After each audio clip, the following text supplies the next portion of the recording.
제가 오늘 들려드릴 이야기는 65세 김말순 할머니의 실화입니다. 말순 할머니는 부천의 반지하 원룸에서 혼자 살고 계셨어요. 월 35만 원짜리 작은 방이었는데 겨울엔 너무 춥고 여름엔 습기가 차올라 곰팡이 냄새가 날 정도였습니다. 벽지는 여기저기 떨어져 나갔고 화장실 타일도 깨진 곳이 많았어요. 하지만 30년 전 남편을 여의고 홀로 기른 양아들 철민이가 드디어 결혼을 한다니 그 무엇보다 기뻤습니다.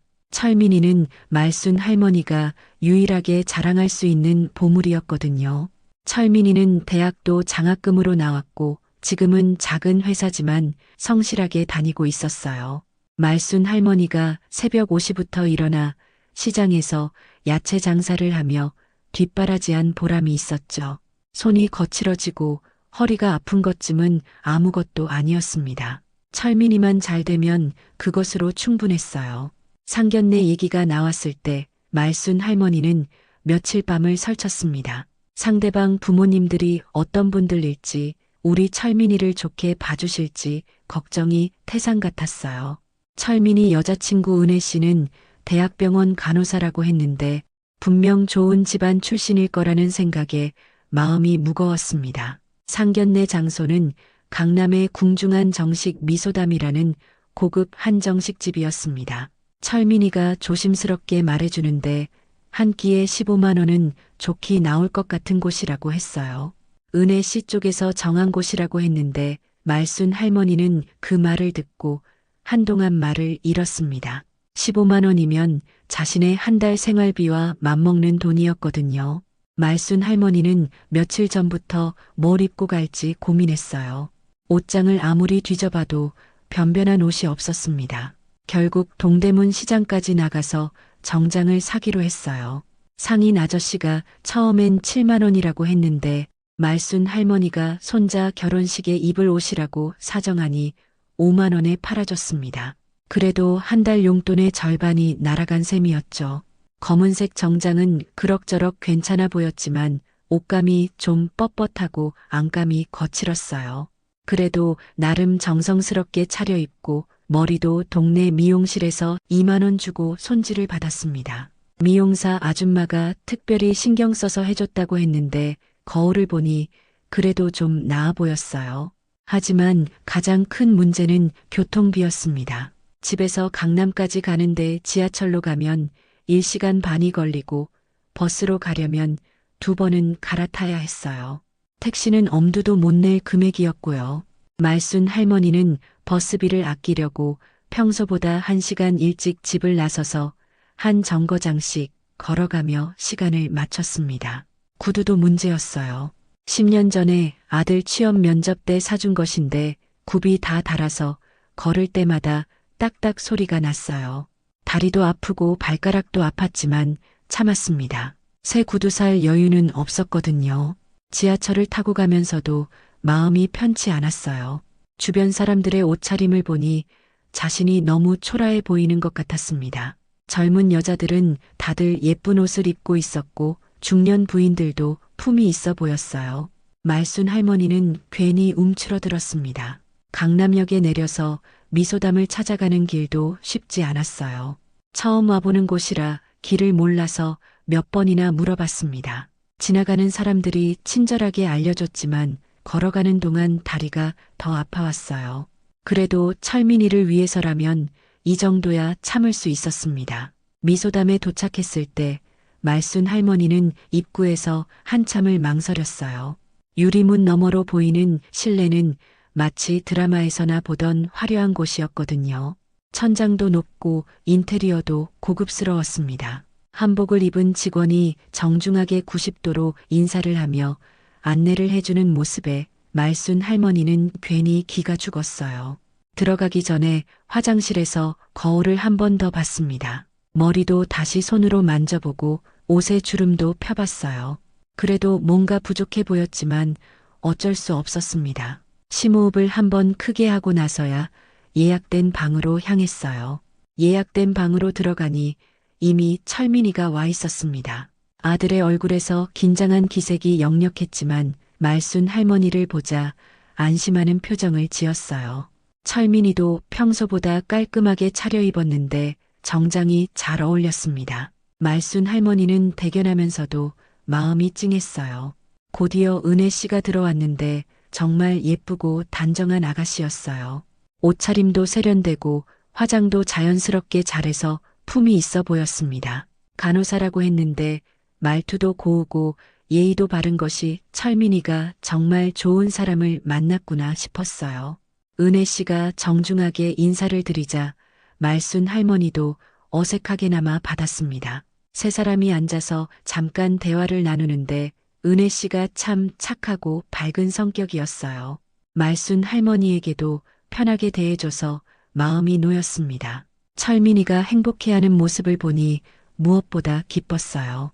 그런데 상대방 부모님이 나타난 순간 말순 할머니의 세상이 완전히 무너져 버렸습니다.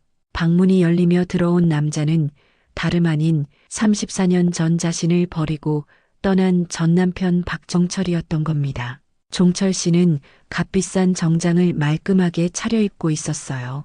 브랜드 정장인 게 한눈에 봐도 알 수 있었고 구두도 윤이 날 정도로 잘 닦여 있었습니다. 손목에는 금으로 된 시계가 반짝이고 있었고 넥타이까지 완벽하게 매어 있었어요. 34년 전에 그 가난하던 모습과는 천지 차이였습니다. 뒤따라 들어온 부인 정숙 씨는 더욱 고급스러워 보였어요. 명품으로 보이는 핸드백을 들고 있었고 목걸이며 귀걸이까지 모든 것이 반짝거렸습니다. 옷도 말순 할머니가 한 번도 입어본 적 없는 고급 원피스였고 화장도 깔끔하고 세련되게 했어요. 두 사람 모두에게서 성공한 사람의 여유로움이 묻어났습니다. 말순 할머니와 종철 씨가 서로를 알아본 순간 방 안의 공기가 얼어붙었습니다. 종철 씨의 얼굴이 새하얗게 변했고 입이 반쯤 벌어진 채 굳어버렸어요. 말순 할머니는 다리에 힘이 빠져 의자에 주저앉을 뻔했습니다. 심장이 쿵쾅거려서 숨쉬기도 힘들었어요. 34년이라는 세월이 순식간에 사라지는 것 같았습니다. 그때의 아픈 기억들이 파노라마처럼 스쳐 지나갔어요. 가난 때문에 다툼이 잦았던 신혼 시절, 빚더미에 앉아 절망하던 종철 씨의 모습, 그리고 마지막으로 자신을 원망하며 떠나던 그날 밤까지 말이죠. 철민이와 은혜 씨는 무슨 일인지 몰라 어리둥절한 표정이었어요. 갑자기 분위기가 얼어붙어서 뭔가 잘못됐다는 건 알겠지만 정확히 무슨 상황인지는 파악하지 못하고 있었습니다. 종철 씨는 몇 초간 굳어 있다가 갑자기 폭발했습니다. 큰 소리로 외쳤어요. 이런 일은 절대 있을 수 없다고, 자기 딸이 그런 집안과 결혼할 수는 없다고 말이에요. 목소리가 워낙 커서 방 밖은 물론 옆방에서도 들릴 정도였습니다. 한정식 집의 조용하던 분위기가 순식간에 깨졌어요. 말순 할머니는 그저 고개를 숙이고 있을 수밖에 없었습니다. 자신 때문에 철민이가 망신을 당하는 것 같아 가슴이 찢어지는 것 같았어요. 은혜 씨는 무슨 일인지 몰라 당황했고 정숙 씨도 남편의 갑작스러운 행동에 놀란 표정이었습니다. 종철 씨는 화가 나서 참을 수 없다는 듯이 테이블 위에 물컵을 집어들었어요. 그리고 망설임 없이 말순 할머니에게 물을 끼얹었습니다. 차가운 물이 말순 할머니의 얼굴과 가슴팍을 적셨고 그렇게 정성스럽게 입은 검은 정장에는 큰 물얼룩이 번져갔어요. 방 안에 있던 모든 사람이 충격에 빠졌습니다. 철민이는 벌떡 일어나 아버지라고 부르며 소리쳤지만 종철 씨는 이미 문을 박차고 나가버렸어요. 복도로 나간 종철 씨의 큰 목소리가 계속 들려왔습니다. 자기 딸과 그런 여자의 아들이 결혼하는 것은 절대 불가하다고 당장 파혼이라고 외치는 소리였죠. 한정식 집의 다른 손님들과 직원들이 모두 이쪽을 쳐다봤어요. 복도에 나온 사람들도 있었고 몇몇은 수군거리며 상황을 지켜보고 있었습니다. 말순 할머니는 물에 젖은 채로 앉아있는 자신이 너무 초라하고 부끄러웠어요. 15만 원짜리 고급 한정식 집에서 이런 망신을 당하다니 차라리 땅에 구멍이라도 있으면 숨고 싶었습니다. 철민이가 다가와 말순 할머니의 어깨를 감싸며 괜찮다고 했지만 말순 할머니는 고개를 들 수가 없었어요. 은혜 씨도 눈물을 글썽이며 사과했지만 이미 엎질러진 물이었습니다. 정숙 씨가 당황하며 남편을 따라 나갔고 방 안에는 철민이와 은혜 그리고 물에 젖은 말순 할머니만 남았습니다. 아까 그렇게 화려하고 고급스럽던 분위기는 온데간데 없이 사라져버렸어요. 테이블 위에는 아직 나오지도 않은 15만 원짜리 한정식 그릇들만 덩그러니 놓여 있었습니다. 말순 할머니는 그 순간 모든 것을 깨달았습니다. 아무리 노력해도 자신은 이런 곳에 어울리지 않는 사람이라는 것을, 그리고 철민이의 행복에 방해가 되는 존재일 수도 있다는 것을 말이에요. 34년 전의 악몽이 다시 시작되는 것 같았고, 이번에는 사랑하는 아들까지 잃을지도 모른다는 공포가 엄습했습니다. 집으로 돌아온 말순 할머니와 철민이는 한동안 말을 잃었습니다. 버스 안에서도 집에 도착해서도 서로 눈을 마주치지 못했어요. 철민이는 소파에 털썩 주저앉더니 고개를 양손으로 감쌌습니다. 말순 할머니는 물에 젖은 정장을 벗어놓고 방구석에 앉아서 한숨만 내쉬었어요. 그날 밤 철민이는 거의 잠을 자지 못했습니다. 새벽까지 뒤척이다가 아침 일찍 은혜에게 전화를 걸었어요. 은혜도 집에서 아버지와 큰 다툼이 있었다고 했습니다. 종철 씨가 절대로 결혼을 허락할 수 없다며 소리를 질렀고 은혜가 아무리 말해도 들으려 하지 않았다고 했어요. 다음 날 아침 철민이는 회사에 가지 않았습니다. 대신 책상 위에 편지 한 장을 남겨두고 집을 나섰어요. 편지에는 이렇게 써 있었습니다. 어머니, 죄송합니다. 제가 이런 일을 만들어서 어머니께 상처를 드렸습니다. 며칠 생각할 시간이 필요해요. 걱정하지 마세요. 말순 할머니는 그 편지를 읽고 가슴이 덜컥 내려앉았어요.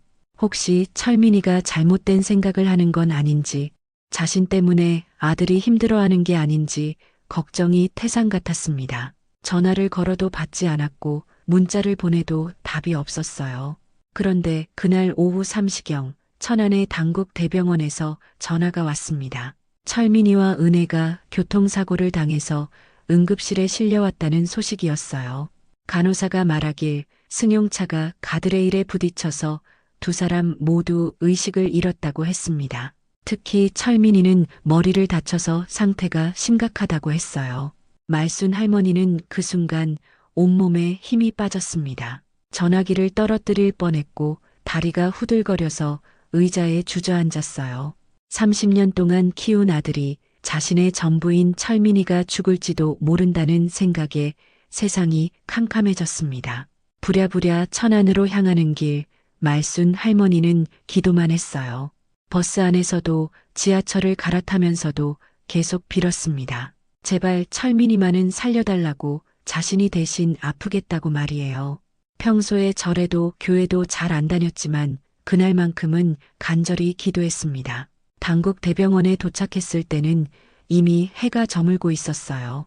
응급실 앞은 복잡했는데 말순 할머니는 간호사에게 철민이를 찾는다고 했습니다. 간호사가 안내해준 중환자실 앞에서 말순 할머니는 다시 한번 절망했어요. 중환자실이라는 말 자체가 얼마나 무서운 곳인지 알았거든요. 의사 선생님이 나와서 상황을 설명해 줬습니다. 철민이는 뇌진탕과 함께 다리 골절상을 입었고 은혜는 갈비뼈 골절과 내장 출혈이 있다고 했어요. 다행히 생명에는 지장이 없지만 며칠은 깨어나지 못할 수도 있다고 했습니다. 특히 철민이는 머리를 심하게 다쳐서 뇌압이 올라가 있어서 지켜봐야 한다고 했어요. 말순 할머니는 중환자실 유리창 너머로 의식을 잃고 누워있는 철민이를 봤습니다. 머리에는 하얀 붕대가 감겨 있고 여러 개의 관이 몸에 연결되어 있었어요. 30년 전 고아원에서 처음 만났을 때의 그 작고 여린 모습이 떠올랐습니다. 그때도 이렇게 아팠을까, 무서워했을까 하는 생각에 눈물이 쏟아졌어요. 1시간쯤 지났을 때 복도 끝에서 급한 발걸음 소리가 들려왔습니다. 종철 씨와 정숙 씨가 뛰어오고 있었어요. 종철 씨의 얼굴은 헬쑥했고 정숙 씨는 울고 온 듯 눈이 빨갛게 되어 있었습니다. 종철 씨는 말순 할머니를 보자마자 분노가 폭발했습니다. 성큼성큼 다가와서 말순 할머니의 어깨를 거칠게 잡으며 소리쳤어요. 모든 게 다 말순 씨 때문이라고. 어제 그런 일이 없었다면 아이들이 이런 사고를 당하지 않았을 거라고 했습니다. 목소리가 너무 커서 중환자실 앞에 다른 가족들도 모두 쳐다봤어요. 종철 씨는 계속해서 말순 할머니를 몰아세웠습니다. 자기 딸을 위험에 빠뜨렸다고, 너 때문에 우리 은혜가 죽을 뻔했다고 외쳤어요. 심지어는 말순 할머니의 멱살까지 잡으며 당장 여기서 사라지라고 했습니다. 말순 할머니는 그저 고개를 숙이고 미안하다고만 중얼거렸어요. 그때 정숙 씨가 나서서 남편을 말렸습니다. 조용하지만 단호한 목소리로 여기는 병원이라고 다른 환자들에게 피해를 주지 말라고 했어요. 그리고 종철 씨의 팔을 잡아 끌며 진정하라고 달랬습니다. 정숙 씨의 눈에도 눈물이 맺혀 있었지만 그래도 이성을 잃지 않으려고 애쓰고 있었어요. 정숙 씨는 말순 할머니에게도 말을 걸었습니다. 지금은 아이들이 빨리 회복하는 게 중요하다고, 어른들의 과거 문제와 아이들의 사고는 별개라고 했어요. 차분하고 따뜻한 목소리였는데 말순 할머니는 그런 정숙 씨가 고마우면서도 미안했습니다. 하지만 종철 씨는 쉽게 진정되지 않았어요. 34년 전 일을 다시 꺼내며 말순 할머니를 비난했습니다. 그때도 자신을 배신했는데 이제는 딸까지 위험하게 만들었다고, 정말 악연이라고 소리쳤어요. 복도에 있던 다른 사람들이 무슨 일인지 궁금해하며 쳐다봤고 간호사가 조용히 해달라고 주의를 주기도 했습니다. 말순 할머니는 그 모든 비난을 묵묵히 들었어요. 정말로 자신 때문에 이런 일이 일어난 것 같아서 할 말이 없었거든요. 만약 어제 상견례에서 그런 일이 없었다면 철민이가 괴로워하지 않았을 거고 은혜와 드라이브를 나가지도 않았을 거라는 생각이 들었습니다. 그런데 종철 씨가 흥분하다가 갑자기 무너져 내렸어요. 복도 벽에 등을 기대고 주저앉더니 머리를 감싸고 흐느끼기 시작했습니다. 34년 전 그때 이야기를 꺼냈어요. 자신이 작은 인쇄소를 운영하다가 큰 빚을 지게 됐는데 어느 날 집에 와보니 말순 씨가 사라져 있었다고 했습니다. 종철 씨는 울면서 말했어요. 그때 동네 사람들이 말순 씨가 건설업체 사장과 함께 있더라는 소문을 들었다고. 자신은 빚에 쪼들려 죽을 지경이었는데 아내마저 자신을 버렸다고 생각했다고 했습니다. 그 충격으로 술만 마시다가 정말 죽을 뻔했다고, 만약 정숙 씨를 만나지 못했다면 진짜 죽었을 거라고 했어요. 정숙 씨는 남편 옆에 앉아서 등을 토닥여주며 달랬습니다. 이제는 과거 일이라고, 아이들이 깨어나면 모든 게 잘 될 거라고 했어요. 하지만 종철 씨는 계속 울면서 그때의 배신감과 상처를 토해냈습니다. 34년 동안 가슴에 묻어두었던 한이 모두 터져 나오는 것 같았어요. 말순 할머니도 눈물을 흘렸습니다. 종철 씨가 그렇게 아파했다는 걸 이제야 알았거든요. 자신은 종철 씨를 살리려고 한 일이었는데 그는 배신당했다고 생각하며 그렇게 고통받았다니 너무 미안했습니다. 하지만 지금 이 상황에서 무슨 말을 해야 할지 몰랐어요. 시간이 지나면서 복도는 조금씩 조용해졌습니다. 종철 씨도 울음을 그치고 정숙 씨에게 기대어 앉아 있었어요. 말순 할머니는 조금 떨어진 의자에 앉아서 중환자실만 바라보고 있었습니다. 세 사람 모두 말이 없었지만 각자 마음속으로는 아이들의 회복을 빌고 있었어요. 밤이 깊어갈수록 병원은 더욱 조용해졌습니다. 간간히 간호사들이 지나다니고 의사들이 중환자실에 들어갔다 나오기도 했어요.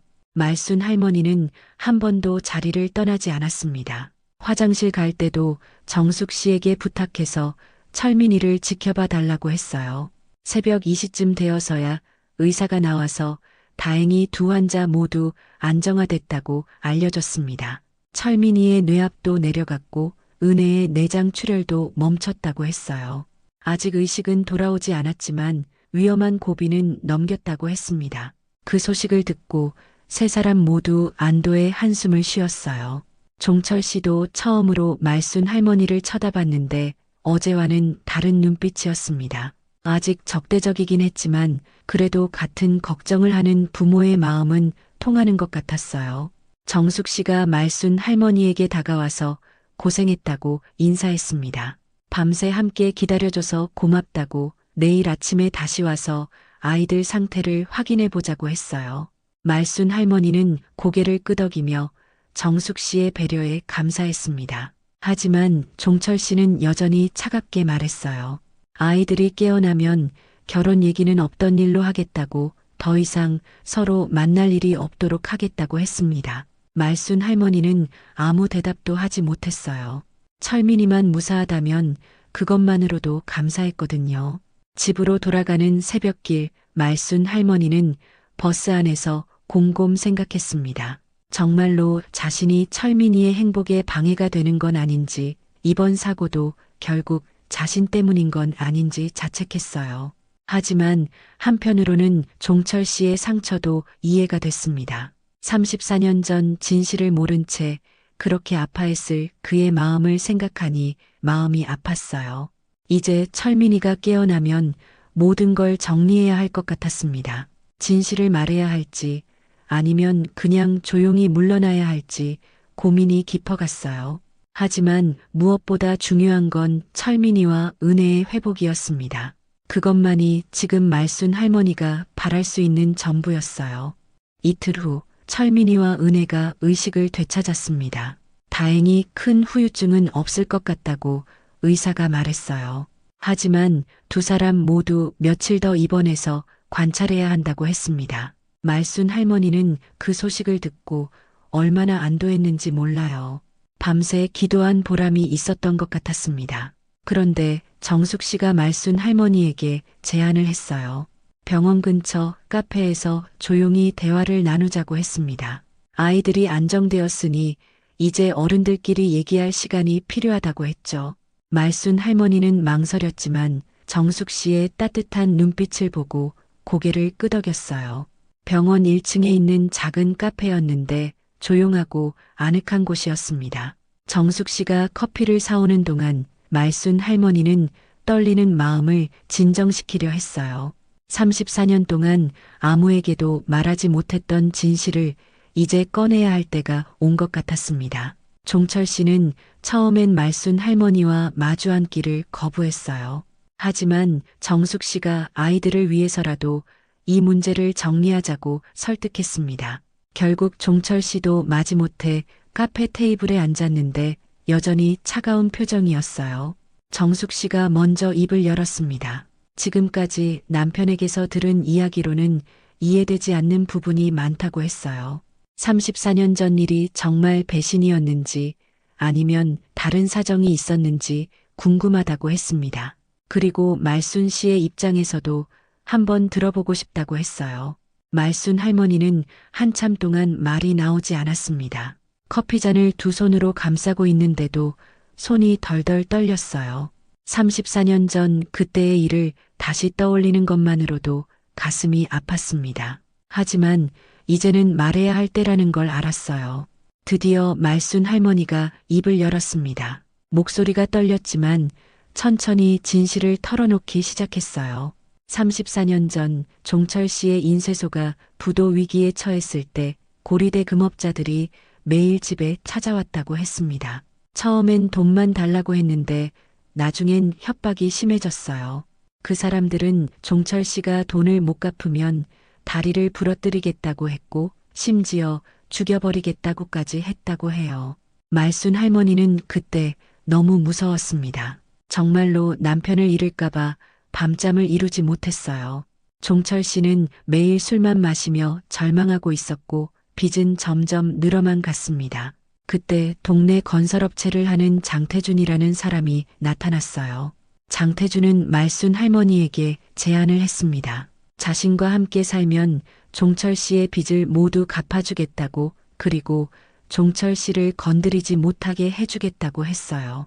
말순 할머니는 처음엔 거절했지만 장태준이 계속 압박했습니다. 어느 날 밤 고리대 금업자들이 정말로 종철 씨를 납치해 갔어요. 전화로 돈을 가져오지 않으면 종철 씨를 죽이겠다고 협박했습니다. 말순 할머니는 그때 장태준에게 무릎을 꿇고 빌었어요. 제발 남편을 살려달라고, 자신은 뭐든지 하겠다고 말이죠. 장태준은 그제야 나타나서 고리대 금업자들을 정리해줬습니다. 그리고 말순 할머니에게 약속을 지키라고 했어요. 말순 할머니는 선택의 여지가 없었습니다. 남편의 목숨이 걸린 일이었거든요. 그래서 종철 씨가 술에 취해 잠든 사이 짐을 싸서 집을 나왔다고 했어요. 종철 씨는 그 이야기를 듣고 얼굴이 새하얗게 변했습니다. 자신이 완전히 잘못 알고 있었다는 걸 깨달았거든요. 말순 할머니가 배신한 게 아니라 자신을 구하려고 희생한 거였다니 믿을 수가 없었어요. 말순 할머니는 계속해서 그 후에 이야기를 했습니다. 장태준과 함께 산 1년은 지옥 같았다고 해요. 장태준은 술을 마시면 폭력을 휘둘렀고 말순 할머니를 하인 취급했습니다. 뺨을 때리고 발로 차는 건 일상이었고 때로는 담배꽁초로 팔을 지지기도 했어요. 약속했던 대로 종철 씨의 빚은 갚아줬지만 말순 할머니에게는 온갖 굴욕을 줬습니다. 밥을 굶기는 것도 자주 있었고 외출도 혼자서는 할 수 없었어요. 장태준이 어디든 따라다녔거든요. 말순 할머니는 매일 죽고 싶었지만 그래도 종철 씨가 안전하다는 생각에 참았습니다. 그러던 어느 날 장태준이 사업차 부산에 일주일 출장을 간다고 했어요. 말순 할머니에게는 천재일우의 기회였습니다. 장태준이 떠난 그날 밤 말순 할머니는 몰래 집을 빠져나왔어요. 그때 가진 건 몸에 입은 옷 하나뿐이었습니다. 서울역까지 가는데도 돈이 없어서 걸어갔어요. 하루 종일 걸어서 도착했는데 발은 피투성이가 되어 있었습니다. 서울역에서 며칠 밤을 새우는데 그때 어떻게 살았는지 지금도 기억이 가물가물해요. 남은 음식을 얻어먹기도 하고 화장실에서 잠을 자기도 했습니다. 그러다가 청소하시는 할머니 한 분이 말순 할머니를 불쌍히 여겨서 도와주셨어요. 그분이 아는 고아원에서 일할 수 있게 해주셨거든요. 그곳에서 3년 동안 청소하고 빨래하며 지냈는데 그때 철민이를 만났다고 해요. 철민이는 5살이었는데 부모 없는 아이를 보니 자신과 같은 처지라는 생각이 들었어요. 말순 할머니도 이제 혼자가 된 몸이니까 서로 의지하며 살고 싶었습니다. 고아원 원장님께 부탁해서 입양 절차를 밟았고 그때부터 30년 동안 철민이 하나만 보고 살아왔다고 했어요. 말순 할머니는 눈물을 흘리며 말했습니다. 종철 씨가 그렇게 아파했을 줄 몰랐다고. 자신도 정말 힘들었지만 그래도 종철 씨가 살아있다는 것만으로 위안을 삼았다고 했어요. 만약 다른 방법이 있었다면 절대 그런 선택을 하지 않았을 거라고 했습니다. 하지만 그때는 정말 그것 말고는 방법이 없었다고, 종철 씨가 죽으면 자신도 살 수 없었을 거라고 했어요. 차라리 자신이 고생하더라도 종철 씨만은 살려야겠다는 마음뿐이었다고 합니다. 종철 씨는 그 이야기를 다 듣고 테이블에 머리를 박고 울기 시작했어요. 어깨가 들썩이며 흐느끼는 모습이 정말 애처로웠습니다. 34년 동안 원망하며 살았는데 사실은 자신을 구하려던 거였다니 너무 미안했거든요. 말순 할머니도 함께 울었고 정숙 씨도 눈물을 닦으며 두 사람을 바라봤어요. 카페 안이 조용해져서 두 사람의 흐느낌만 들렸습니다. 다른 손님들도 무슨 일인지 궁금해했지만 정숙 씨가 양해를 구하며 조용히 부탁했어요. 한참 후에야 종철 씨가 고개를 들어 말순 할머니를 바라봤습니다. 눈이 빨갛게 부어 있었지만 이제는 따뜻한 눈빛이었어요. 떨리는 목소리로 미안하다고 했습니다. 34년 동안 잘못 생각했다고, 어제 병원에서 한 말들도 모두 사과한다고 했어요. 그리고 그동안 말순 씨가 얼마나 힘들었을지 생각하니 가슴이 아프다고 했습니다. 자신은 그저 배신당했다고 생각하고 원망만 했는데 정작 말순 씨는 그보다 몇 배나 더 고생했다는 걸 알았거든요. 말순 할머니도 사과했습니다. 그때 진실을 말하지 못해서 미안하다고 종철 씨가 오해할 수밖에 없었다는 걸 안다고 했어요. 하지만 그때는 정말 다른 방법이 없었다고 종철 씨만큼은 살리고 싶었다고 했습니다. 정숙 씨가 두 사람 사이에서 말했어요. 이제 모든 오해가 풀렸으니 과거는 과거로 묻자고 대신 아이들의 미래를 생각하자고 했습니다. 철민이와 은혜가 서로 사랑하는 마음은 진짜인데 어른들의 과거 때문에 그 사랑을 막을 수는 없다고 했어요. 종철 씨도 고개를 끄덕였습니다. 하지만 아직 마음의 정리가 다 된 건 아니라고 시간이 좀 필요하다고 했어요. 34년 동안 품고 살았던 원망을 하루아침에 지울 수는 없으니까요. 그래도 이제 진실을 알았으니 조금씩 나아질 거라고 했습니다. 말순 할머니는 종철 씨에게 한 가지 부탁을 했어요. 철민이와 은혜의 결혼을 허락해달라고 자신은 뒤로 물러나겠다고 했습니다. 아이들만큼은 행복하게 해주고 싶다고 그것이 자신의 마지막 소원이라고 했어요. 하지만 종철 씨는 그건 안 된다고 했습니다. 이제 진실을 알았으니 말순 씨도 가족이라고 함께 아이들을 축복해 주자고 했어요. 물론 예전 부부로 돌아갈 수는 없지만 이제는 좋은 사돈으로 지내고 싶다고 했습니다. 정숙 씨도 동의했어요. 세 사람이 함께 힘을 합쳐서 아이들을 도와주면 좋겠다고 했습니다. 말순 할머니도 혼자 고생하지 말고 어려운 일이 있으면 언제든 연락하라고 했어요. 이제는 모두 한 가족이니까 서로 도우며 살자고 했습니다. 그렇게 해서 34년 만에 세 사람은 진정한 화해를 하게 됐습니다. 오해와 원망으로 얽혔던 실타래가 드디어 풀리는 순간이었어요. 카페를 나서면서 세 사람 모두 마음이 한결 가벼워진 것을 느꼈습니다. 병원으로 돌아가는 길 말순 할머니는 정말 꿈 같다는 생각이 들었어요. 34년 동안 가슴에 묻어두었던 진실을 털어놓고 나니 무거운 짐을 내려놓은 기분이었습니다. 이제 철민이에게도 당당하게 얼굴을 들고 마주할 수 있을 것 같았어요. 종철 씨도 마찬가지였습니다. 34년 동안 자신을 괴롭혔던 배신감과 원망이 사라지니 마음에 평화가 찾아왔어요. 물론 아직 완전히 정리된 건 아니지만 이제 새로운 시작을 할 수 있을 것 같았습니다. 세 사람이 병실에 들어갔을 때 철민이와 은혜는 깨어 있었어요. 부모들의 화해한 모습을 보고 두 사람도 안도의 표정을 지었습니다. 이제 정말로 결혼할 수 있게 된 거라고 생각하니 얼마나 기쁜지 몰랐어요. 말순 할머니는 철민이에게 다가가서 손을 잡았습니다. 그리고 조용히 말했어요. 이제 모든 게 잘 될 거라고 엄마가 다 해결했다고 했습니다. 철민이도 고마움의 눈물을 흘렸어요. 그날 밤 말순 할머니는 오랜만에 편안한 잠을 잤습니다. 34년 동안 품고 살았던 비밀을 털어놓고 나니 마음이 이렇게 편할 수가 없었어요. 이제 진짜 새로운 시작을 할 수 있을 것 같았습니다. 일주일 후 철민이와 은혜가 퇴원할 수 있게 됐습니다. 다행히 두 사람 모두 완전히 회복됐고 의사도 후유증은 없을 거라고 안심시켜줬어요. 퇴원하는 날 두 가족이 모두 모여서 함께 병원을 나왔습니다. 며칠 전과는 완전히 다른 분위기였어요. 그날 저녁 종철 씨 부부가 말순 할머니를 자신들의 집으로 초대했습니다. 강남에 있는 아파트였는데 말순 할머니가 상상했던 것보다 훨씬 큰 곳이었어요. 거실도 넓고 가구도 고급스러웠지만 이제는 그런 것들이 부담스럽지 않았습니다. 진심으로 환대해주는 마음이 느껴졌거든요. 정숙 씨가 정성스럽게 준비한 저녁 식사를 하면서 네 사람은 앞으로의 일들을 차근차근 이야기했어요.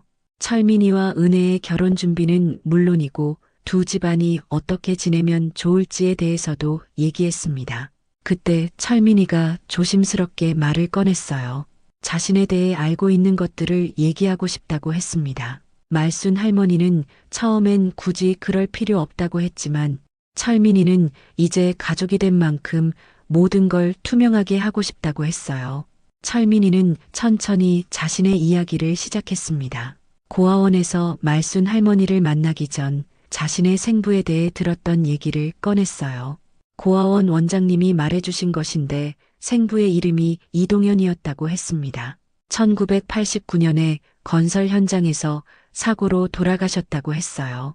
그 순간 종철 씨의 얼굴이 하얗게 변했습니다. 젓가락을 든 손이 덜덜 떨리기 시작했어요. 이동현이라는 이름, 1989년 건설 현장 사고, 이 모든 것들이 한꺼번에 머릿속에서 연결되고 있었습니다. 정숙 씨가 남편의 이상한 반응을 눈치채고 물어봤어요. 왜 그러냐고, 혹시 그 이름을 아느냐고 했습니다. 종철 씨는 한참 동안 말을 못하고 있다가 떨리는 목소리로 대답했어요. 그 사람을 안다고, 아니, 그보다 더한 인연이라고 했습니다. 종철 씨는 34년 전으로 기억을 거슬러 올라갔어요. 그때 자신의 인쇄소가 부도 위기에 처했을 때 이동현 씨가 보증을 서주었다고 했습니다. 이동현 씨는 종철 씨보다 2살 위였는데 작은 건설회사를 운영하고 있었어요. 둘이 친해진 건 우연한 계기였습니다. 1988년 어느 날 종철 씨가 큰 인쇄 주문을 받았는데 돈이 부족해서 곤란해하고 있을 때였어요. 그때 이동현 씨가 선뜻 보증을 서주겠다고 나선 겁니다. 별로 친하지도 않았는데 말이에요. 종철 씨가 왜 그러냐고 물어보니 이동현 씨는 그냥 웃으며 어려울 때 서로 도와야 한다고 했어요. 그 덕분에 종철 씨는 일을 무사히 마칠 수 있었고 두 사람은 그때부터 가까워졌습니다. 이동현 씨는 정말 의리 있는 사람이었어요. 종철 씨가 어려운 일이 있을 때마다 먼저 나서서 도와줬고 돈이 급할 때도 주저없이 빌려줬습니다. 하지만 1989년 초 종철 씨의 인쇄소가 정말로 큰 위기에 처했을 때 모든 게 꼬이기 시작했어요. 고리대 금업자들이 찾아오고 말순 할머니가 그 일로 고생하게 된 것도 그때였습니다. 이동현 씨도 종철 씨를 걱정해서 자주 찾아왔어요. 그러던 1989년 3월 15일 종철 씨는 평생 잊을 수 없는 일을 당했습니다. 고리대 금업자들에게 붙잡혀서 공사장에 끌려간 거예요. 그들은 종철 씨를 4층 건물 옥상 가장자리에 세워놓고 협박했습니다. 돈을 안 갚으면 여기서 떨어뜨려 버리겠다고 말이에요. 그때 이동현 씨가 나타났어요. 종철 씨를 찾아왔다가 상황을 알게 된 거였습니다. 이동현 씨는 고리대 금업자들과 실랑이를 벌였고 그 과정에서 종철 씨를 구하려다가 자신이 추락하고 말았습니다. 4층 높이에서 떨어진 이동현 씨는 즉시 병원으로 옮겨졌지만 이미 때는 늦었어요. 병원에서 마지막 순간 의식이 희미한 이동현 씨가 종철 씨의 손을 잡고 간신히 말했습니다. 내 아들, 철민이, 부탁해요. 그때는 무슨 뜻인지 몰랐어요. 이동현 씨에게 아들이 있다는 것도 처음 들었고 철민이라는 이름도 낯설었습니다. 이동현 씨가 돌아가신 후 종철 씨는 그의 집을 찾아갔어요. 하지만 이미 아무도 없었습니다. 이웃들에게 물어보니 이동현 씨 부인은 몇 달 전에 병으로 세상을 떠났고 5살 된 아들 철민이는 고아원에 맡겨졌다고 했습니다. 종철 씨는 그 고아원을 찾아가려 했지만 그때 자신도 말순 할머니 일로 정신이 없었어요. 말순 할머니가 사라진 후 종철 씨는 완전히 무너졌습니다. 술만 마시고 자포자기 상태가 되어서 이동현 씨의 마지막 부탁 같은 건 까맣게 잊어버렸어요. 그러다가 정숙 씨를 만나 새 삶을 시작하면서 그 기억은 더욱 묻혀버렸습니다. 종철 씨가 이 모든 이야기를 털어놓자 식탁은 완전히 조용해졌어요. 철민이는 자신의 생부가 종철 씨의 생명의 은인이었다는 사실에 충격을 받았습니다. 말순 할머니는 이 모든 것이 운명이었다는 생각에 소름이 돋았어요. 종철 씨는 눈물을 흘리며 철민이를 바라봤습니다. 34년 전 자신을 구해준 은인의 아들이 바로 눈앞에 있었다니, 그것도 자신이 그토록 미워했던 말순 씨가 키운 아들이었다니 정말 믿을 수 없었어요. 그리고 이제야 깨달았습니다. 이동현 씨의 마지막 말, 내 아들 철민이 부탁해요의 진짜 의미를 말이에요. 그때 이동현 씨는 자신이 죽으면 아들을 돌봐달라고 부탁한 게 아니었을까요? 하지만 자신은 그 약속을 지키지 못했고 대신 말순 할머니가 그 아이를 키워준 거였어요. 종철 씨는 벌떡 일어나서 철민이 앞에 무릎을 꿇었습니다. 그리고 떨리는 목소리로 말했어요. 34년 동안 아버지와의 약속을 지키지 못해서 죄송하다고, 이제라도 아버지의 마음으로 철민이를 받아들이고 싶다고 했습니다. 철민이도 눈물을 흘리며 종철 씨를 일으켜 세웠어요. 그리고 말했습니다. 자신은 말순 할머니라는 훌륭한 어머니를 만나서 행복하게 자랐고, 이제 아버지의 은인이었던 종철 아버지까지 만나게 되어서 더없이 감사하다고 했어요. 정숙 씨와 은혜, 말순 할머니도 모두 함께 울었습니다. 이 모든 것이 우연이 아니라 운명이었다는 생각이 들었거든요. 34년 전 이동현 씨의 희생으로 시작된 이야기가 이제야 완성되는 것 같았어요. 다음 날 5사람은 함께 경기도 양평에 있는 이동현 씨의 묘를 찾아갔습니다. 무덤 앞에는 이미 풀이 무성하게 자라 있었지만 비석은 여전히 깨끗했어요. 사랑하는 남편이자 아버지 이동현 1954-1989라고 새겨져 있었습니다. 종철 씨가 먼저 무덤 앞에 절을 올렸어요. 그리고 34년 늦었지만 약속을 지키겠다고 철민이를 친아들처럼 돌보겠다고 다짐했습니다. 목이 메어서 말이 잘 나오지 않았지만 마음만은 확실히 전했어요. 철민이는 생전 한 번도 본 적 없는 생부의 묘 앞에서 한참을 서 있었어요. 그리고 조용히 말했습니다. 아버지 덕분에 좋은 어머니를 만나 행복하게 자랐다고, 그리고 아버지의 은인이었던 종철 아버지와도 좋은 인연을 맺게 되어 감사하다고 했어요. 말순 할머니는 이동현 씨에게 고마움을 전했어요. 철민이를 훌륭하게 키워달라는 하늘의 부탁을 받고 최선을 다했는데 이제 그 마음을 알 것 같다고 했습니다. 그리고 앞으로도 철민이를 잘 보살피겠다고 약속했어요. 정숙 씨는 이동현 씨에게 감사 인사를 드렸습니다. 남편을 구해줘서 고맙다고, 그 덕분에 자신도 종철 씨를 만날 수 있었다고 했어요. 그리고 이제 철민이를 친아들처럼 여기겠다고 다짐했습니다. 은혜도 할아버지께 인사를 드렸어요. 자신이 철민이를 만날 수 있게 해주셔서 감사하다고, 앞으로 철민이와 행복하게 살겠다고 약속했습니다. 5사람이 함께 묘소를 정리해주고 새꽃을 바쳤어요. 그리고 한참 동안 묵념했습니다. 각자 마음속으로 이동현 씨에게 감사와 사죄, 그리고 다짐을 전했어요. 묘소를 떠나면서 종철 씨가 말했습니다. 이제 정말로 새로운 가족이 되었다고, 이동현 씨가 하늘에서 지켜보고 계실 테니 모두 힘을 합쳐서 행복하게 살자고 했어요. 그날 오후 5사람은 함께 점심을 먹으며 앞으로의 계획을 세웠습니다. 철민이와 은혜의 결혼식은 물론이고 종철 씨 부부와 말순 할머니가 어떻게 지내면 좋을지에 대해서도 이야기했어요. 종철 씨는 말순 할머니에게 제안했습니다. 이제 진짜 가족이 된 만큼 더 가까이 살면 어떻겠냐고, 자신들이 말순 할머니 근처로 이사를 가거나 아니면 함께 살 수 있는 방법을 찾아보자고 했어요. 말순 할머니는 처음엔 사양했지만 철민이와 은혜가 적극적으로 찬성하자 마음이 흔들렸어요. 정말로 가족같이 지낼 수 있다면 얼마나 좋을까 하는 생각이 들었거든요. 그렇게 해서 이동현 씨의 희생으로 시작된 34년의 이야기가 드디어 완전한 원을 그리게 됐습니다. 오해와 원망으로 얽혔던 실타래가 운명의 손에 의해 아름다운 무늬로 짜여진 거예요. 그날 밤 말순 할머니는 이동현 씨에게 감사했습니다. 34년 전 그의 희생이 없었다면 지금의 행복도 없었을 테니까요. 그리고 하늘에서 지켜보고 계실 이동현 씨에게 약속했어요. 철민이를 끝까지 잘 보살피겠다고, 그리고 새로운 가족들과 함께 행복하게 살겠다고 말이에요. 한 달 후 2번째 상견례가 열렸습니다. 이번에는 정말로 축복의 자리였어요. 장소는 처음과 같은 강남의 궁중한 정식 미소담이었는데 이번엔 말순 할머니도 당당하게 그 자리에 앉을 수 있었습니다.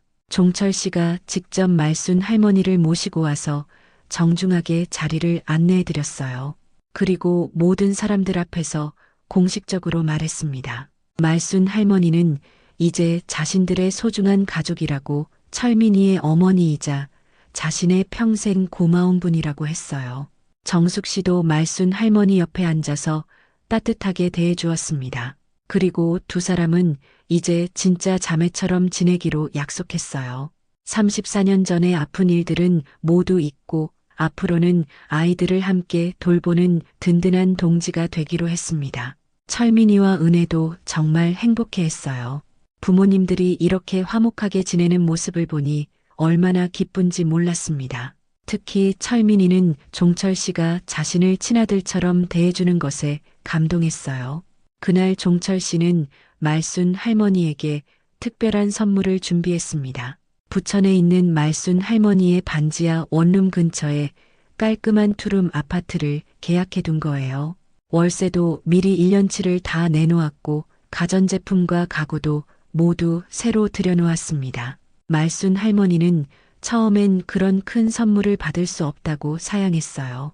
하지만 종철 씨는 이것은 선물이 아니라 34년 동안 갚지 못한 빚이라고 했습니다. 말순 씨가 자신을 구해준 것에 대한 당연한 보답이라고 이제라도 편하게 지내시라고 했어요. 정숙 씨도 말순 할머니를 설득했습니다. 이제 한 가족이 된 만큼 서로 도우며 사는 게 당연하다고 자신들도 앞으로 말순 할머니께 많이 의지하게 될 테니 부담스러워하지 말라고 했어요. 결국 말순 할머니는 그 고마운 마음을 받기로 했습니다. 그리고 눈물을 흘리며 감사 인사를 드렸어요. 30년 동안 혼자 고생하며 살았는데 이제는 이렇게 든든한 가족들이 생겨서 정말 꿈 같다고 했습니다. 한 달 뒤 철민이와 은혜의 결혼식이 열렸습니다. 장소는 강남의 한 웨딩홀이었는데 규모는 크지 않았지만 정말 따뜻하고 감동적인 결혼식이었어요. 결혼식에서 가장 감동적인 순간은 종철 씨가 직접 말순 할머니를 모시고 단상에 올라간 일이었습니다. 그리고 하객들 앞에서 말했어요. 오늘 자신의 딸 은혜가 결혼하는 철민이는 자신의 생명의 은인인 이동현 씨의 아들이라고, 그리고 철민이를 30년 동안 훌륭하게 키워주신 말순 할머니께 깊은 감사를 드린다고 했습니다. 하객들도 모두 눈물을 흘렸어요. 이런 운명적인 인연과 가족의 사랑을 보는 것만으로도 가슴이 뭉클했거든요. 특히 나이 드신 분들은 34년 만에 풀린 오해와 화해에 대해 깊은 감동을 받았습니다. 신랑 신부 입장 때는 더욱 특별했어요. 철민이는 종철 씨와 말순 할머니가 양쪽에서 팔짱을 끼고 함께 들어왔습니다. 두 어른이 함께 철민이를 축복해주는 모습에 모든 하객들이 박수를 쳤어요. 은혜는 친아버지인 종철 씨와 함께 입장했는데 단상에서 말순 할머니에게도 정중하게 인사를 드렸습니다. 이제 말순 할머니도 자신의 어머니라고 앞으로 잘 부탁드린다고 했어요. 결혼식 후 피로연에서도 감동적인 일이 있었습니다. 종철 씨가 직접 마이크를 잡고 말순 할머니를 소개했어요. 34년 전 자신과 힘든 일이 있었지만 그것은 모두 오해였고 사실은 자신을 구해준 은인이라고 했습니다. 그리고 이제는 가족이 되어서 함께 행복하게 살 거라고 선언했어요. 하객들도 그 이야기를 듣고 모두 감동했습니다. 어떤 할머니는 눈물을 닦으며 정말 드라마 같은 일이라고 했고 어떤 아저씨는 이런 인연도 다 있다며 신기해했어요. 피로연이 끝나고 두 가족은 함께 이동현 씨의 묘를 다시 찾아갔습니다. 이번에는 결혼 소식을 알려드리기 위해서였어요. 신랑 신부도 웨딩드레스와 턱시도를 입은 채로 함께 갔습니다. 묘 앞에서 철민이가 말했어요. 아버지 덕분에 좋은 사람들을 만나서 이렇게 행복한 결혼을 하게 됐다고 하늘에서 축복해달라고 했습니다. 은혜도 할아버지께 인사를 드리며 철민이와 행복하게 살겠다고 약속했어요. 종철 씨는 이동현 씨에게 보고했습니다. 약속대로 철민이를 잘 돌보겠다고 이제 정말 가족이 되었으니 걱정하지 말라고 했어요. 말순 할머니와 정숙 씨도 함께 기도하며 이동현 씨의 축복을 빌었습니다. 그런데 정말 신기한 일이 일어났어요. 그때까지 흐렸던 하늘이 갑자기 맑아지면서 따뜻한 햇살이 무덤을 비추기 시작한 거예요. 마치 이동현 씨가 하늘에서 축복해 주시는 것 같았습니다. 5사람 모두 그 순간을 잊을 수 없었어요. 결혼 후 6개월이 지났을 때 더 큰 기쁜 소식이 있었습니다. 은혜가 임신한 거예요. 두 가족 모두 얼마나 기뻤는지 몰라요. 특히 말순 할머니는 손자를 갖게 된다는 생각에 밤잠을 이루지 못할 정도였습니다. 종철 씨 부부도 마찬가지였어요. 정숙 씨는 임신한 은혜를 극진히 돌봤고, 종철 씨는 철민이에게 아버지 역할을 어떻게 해야 하는지 조언해 주기도 했어요. 정말 한 가족다운 모습이었습니다. 그 즈음 종철 씨가 놀라운 제안을 했어요. 자신들이 말순 할머니 근처로 이사를 가겠다고 했습니다. 강남 아파트를 팔고 부천에 큰 집을 사서 함께 살자고 했어요. 이제 손자도 태어날 텐데 할머니들이 가까이 있어야 아이 키우기도 좋고 서로 돌볼 수도 있다고 했습니다. 말순 할머니는 처음엔 그럴 수 없다고 했어요. 강남에서 잘 살던 분들이 자신 때문에 부천으로 이사 올 수는 없다고 했습니다. 하지만 정숙 씨가 말했어요. 이제는 돈이나 집이 중요한 게 아니라 가족이 함께 있는 게 중요하다고, 자신들도 말순 언니와 함께 살고 싶다고 했어요. 결국 세 어른은 부천에 큰 주택을 사서 함께 살기로 했습니다. 1층에는 종철 씨 부부가, 2층에는 철민이 부부가, 그리고 별채에는 말순 할머니가 살기로 했어요. 하지만 식사는 모두 함께하고 평소에도 자주 만나며 지내기로 했습니다. 새 집으로 이사한 후의 생활은 정말 행복했어요. 아침마다 세 어른이 함께 모여서 차를 마시며 하루 계획을 세우고 저녁에는 모두 함께 식사를 했습니다. 말순 할머니는 시장에서 장을 보고 정숙 씨는 요리를 하고 종철 씨는 집안일을 도왔어요. 특히 말순 할머니와 정숙 씨는 정말 친자매처럼 지냈습니다. 함께 시장도 가고 TV도 보고 때로는 여행도 다녔어요. 34년 전의 아픈 기억은 완전히 사라지고 이제는 서로를 가장 믿고 의지하는 사이가 됐습니다. 종철 씨도 달라졌어요.